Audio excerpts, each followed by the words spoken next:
Salam sigap dan shalom. Renungan kita pada hari ini, Selasa 1 Desember 2020, berjudul Kristus bisa datang sebelum ini. Ayat intinya terdapat di dalam Kisah Para Rasul 1 ayat 6. Tuhan, maukah Engkau pada masa ini memulihkan kerajaan bagi Israel?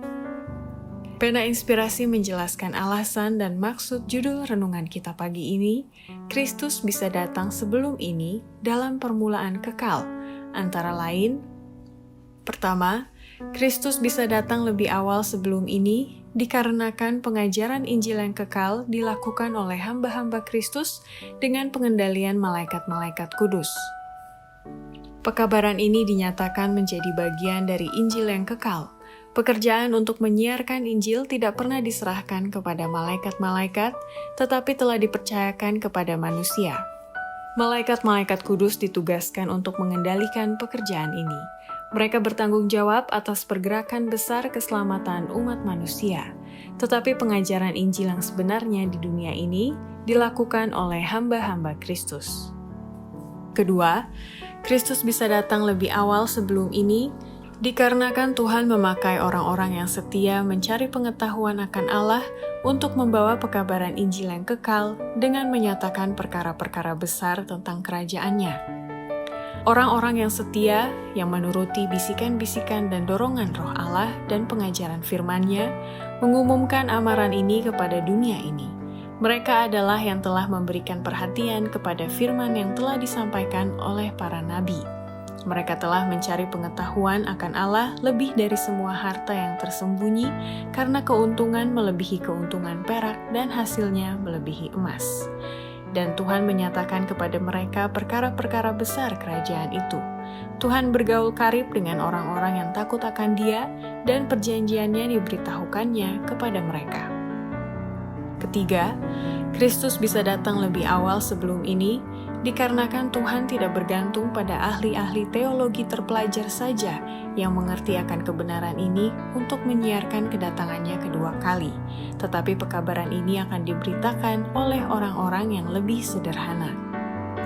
Bukan ahli-ahli teologi terpelajar yang mengerti kebenaran ini dan yang melibatkan diri dalam penyiarannya. Seandainya ahli-ahli teologi ini menjadi seorang yang setia dan berjaga-jaga, yang menyelidiki Alkitab dengan rajin dan dengan doa, mereka tentu akan mengetahui waktunya sudah dekat, dan nubuatan-nubuatan akan membukakan kepada mereka peristiwa-peristiwa yang akan terjadi. Tetapi mereka tidak melakukan seperti itu, dan pekabaran ini diberitakan oleh orang-orang yang lebih sederhana. Yesus berkata, hanya sedikit waktu lagi terang ada di antara kamu. Selama terang itu ada padamu, percayalah kepadanya, supaya kegelapan jangan menguasai kamu. Barang siapa berjalan dalam kegelapan, ia tidak tahu kemana ia pergi.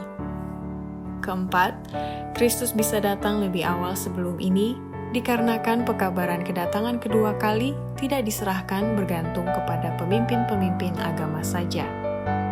Adalah kepada mereka yang menantikan Dia, Kristus akan menyatakan dirinya sekali lagi tanpa menanggung dosa untuk menganugerahkan keselamatan. Seperti berita kelahiran Juru Selamat, pekabaran kedatangan kedua kali tidak diserahkan kepada pemimpin-pemimpin agama.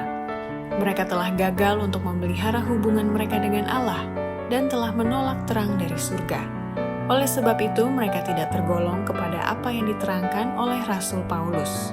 Tetapi kamu, saudara-saudara, kamu tidak hidup di dalam kegelapan, sehingga hari itu tiba-tiba mendatangi kamu seperti pencuri, karena kamu semua adalah anak-anak terang dan anak-anak siang. Kita bukanlah orang-orang malam atau orang-orang kegelapan. Demikianlah renungan kita pada hari ini, kiranya Tuhan memberkati kita semua.